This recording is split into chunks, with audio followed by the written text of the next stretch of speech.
The anti-war president, quote, any retaliation by Iran against the United States of America will be met with force far greater than what we witnessed tonight, unquote.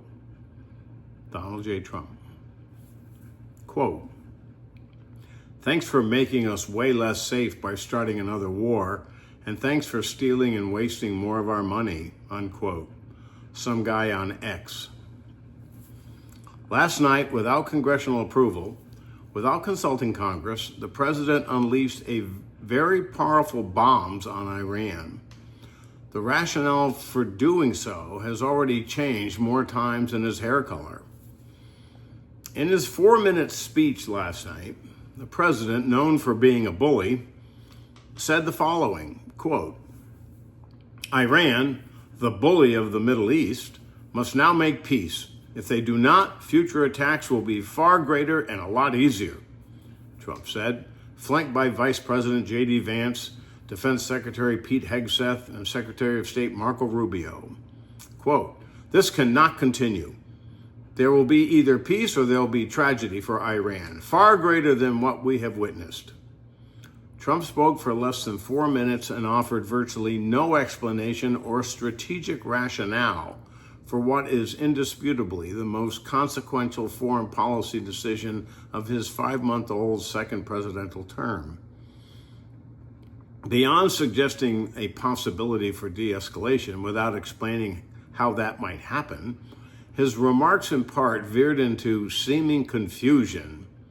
And I quote, we love you, God, Trump said at one point, and contradicted his own logic in a way that hinted at the danger of further U.S. military entanglement.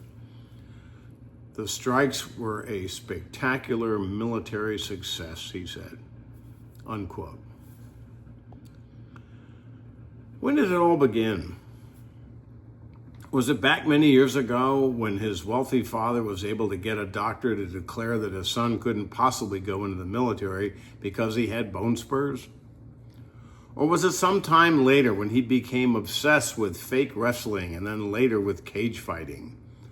The man who would like you to believe is a peace-loving man seems to be enamored with violence. If you were like me and trained in martial arts, the first thing you learn is to run away, if possible, from a conflict. The next thing you learn is how to block an attack.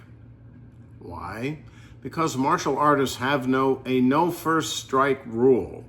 They only respond to an attack and are obliged to respond in accordance with the level of that attack.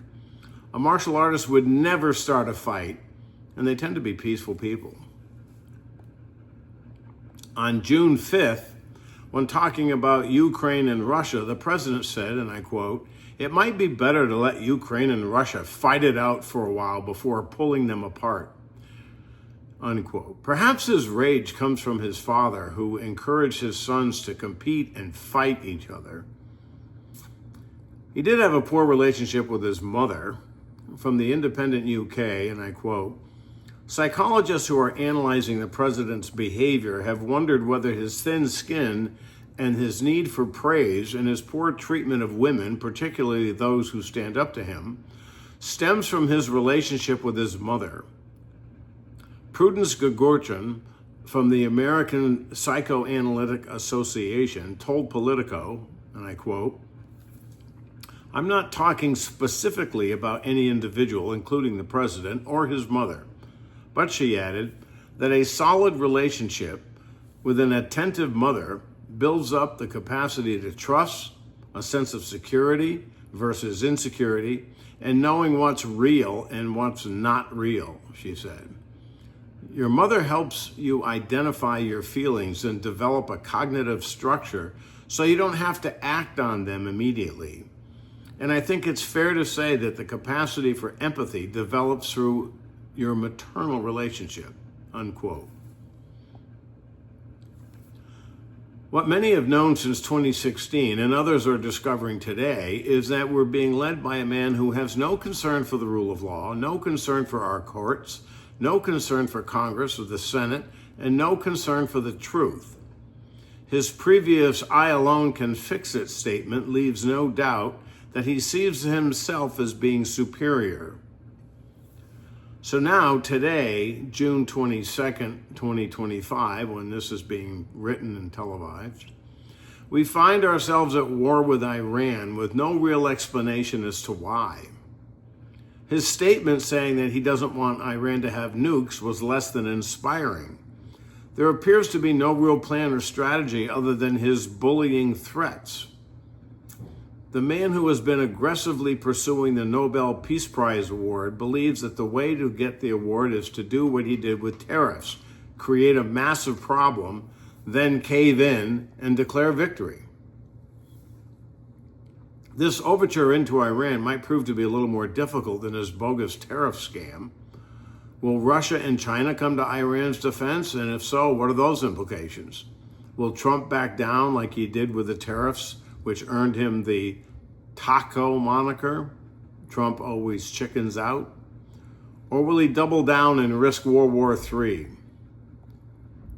And his praise of Netanyahu won't be of much help as we carry Israel to the tune of $18 billion as of October 2024. Should Iran retaliate through its many tentacles of terrorist groups? What's the president's next plan going to be? Will he back down or escalate? Perhaps more importantly, what are the GOP senators going to do? Their president just attacked a sovereign nation without notifying or consulting with Congress, as dictated by our Constitution. Some are saying that this is an impeachable offense. Of course, a third impeachment would be greeted with glee based on how previous two impeachments turned out.